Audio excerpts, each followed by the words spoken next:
أو كالذي مر على قرية وهي خاوية على عروشها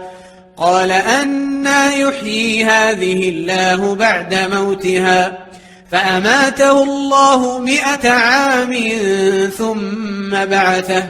قال كم لبثت قال لبثت يوما أو بعض يوم قال بل لبثت 100 عام فانظر إلى طعامك وشرابك لم يتسنه